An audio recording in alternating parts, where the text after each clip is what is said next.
bazimba amasomero bakola buli kimu ku local revenue. Emyaka tulina obulumi 75 n'ekizimbe kiganye. Nsenyonga emyaka 5 emabega yalina obulumi 4 yazimba omwaliro mulamba. Emyaka 3 wetuli ne toyi ku district eganye.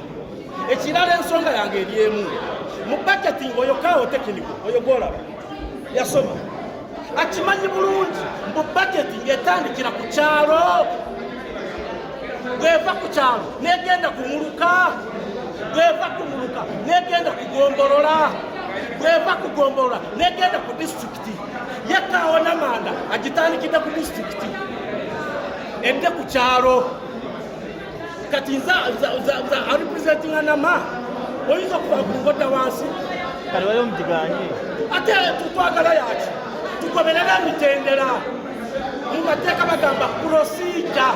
Let us follow procedure.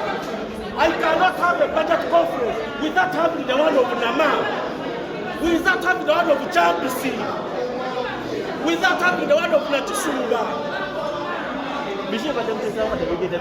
Ate tubiina bamala kusoma bw'oba mukulembeze oleeta birowoozo by'abantu wansi toyambuka bwambusi siina birowoozo bya Namateeka muti kasaba ne banyabwanji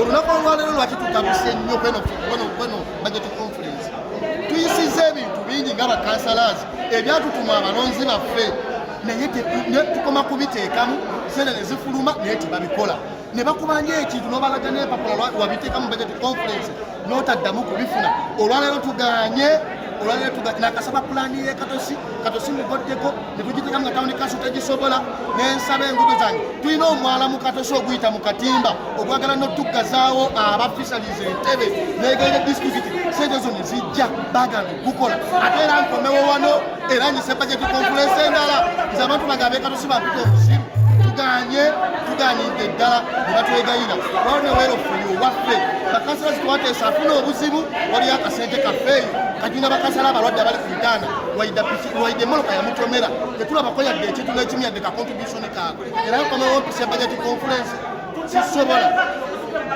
tulyana mu tusobola okuba nebutakkanya n'ebimu n'ekikugwako kimu odonga yajja mu show yaffe ewedde namuweereza sente ku mikolo gye naye odonga tukwatagana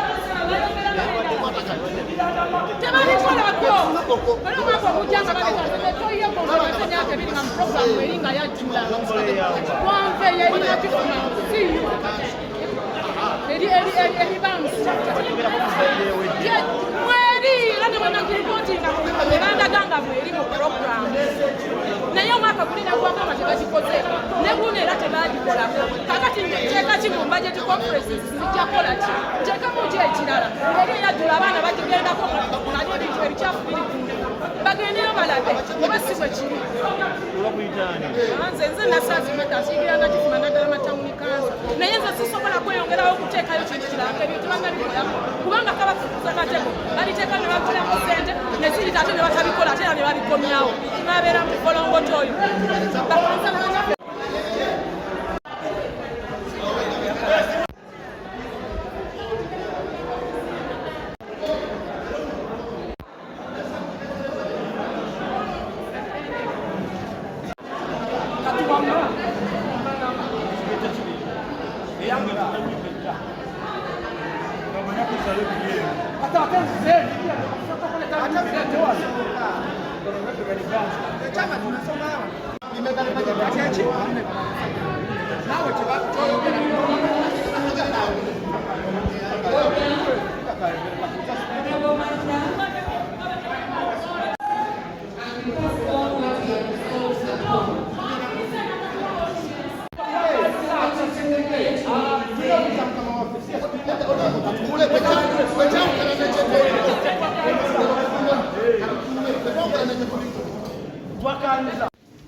would like to tell everyone that royalty or defiance is a hobby to every human being in case you're not contented.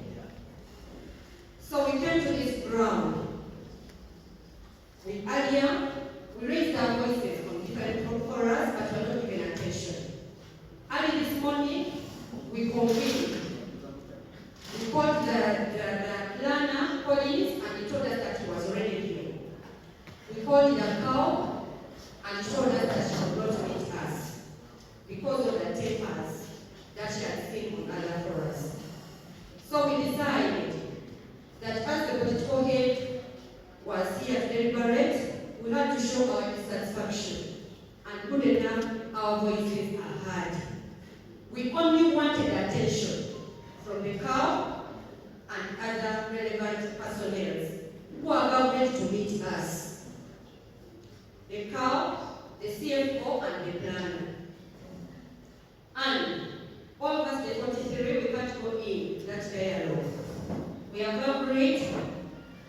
I represent you, together with the Vice Chairperson, Honorable Wampi, Honorable Nagoje, Mayor, and Honorable Seto.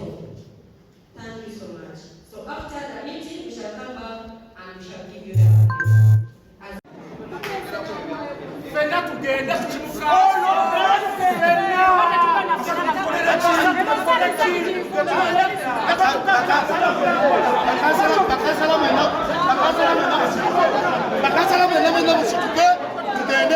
Bakansala mwena musituke tugende ayagala tugende atayagala asigale bakansala mwena musituke ayagala asigale ayagala tugende ngo wulira tuyagala jja tugende oyana basinga mutema mwe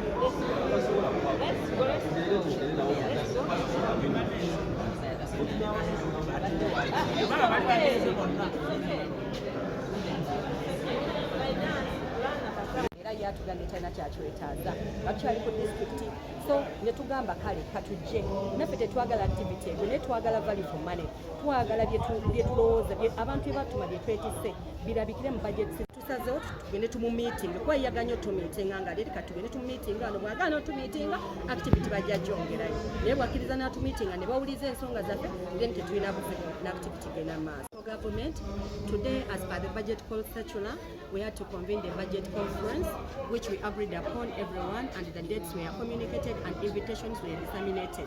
But we have come to, we acknowledged it prior that the many sub-counties and town councils had not yet convened their budget conferences.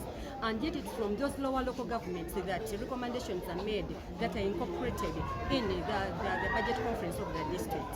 So the councillors of those areas are rioting, are coming up to show their dissatisfaction that why is it that the sub-counties have not convened their budget conferences, where the technical personnel is getting the recommendations that they are going to present to us today as a district council. And then secondly, we have an issue also of arrogancy. There is arrogancy in offices.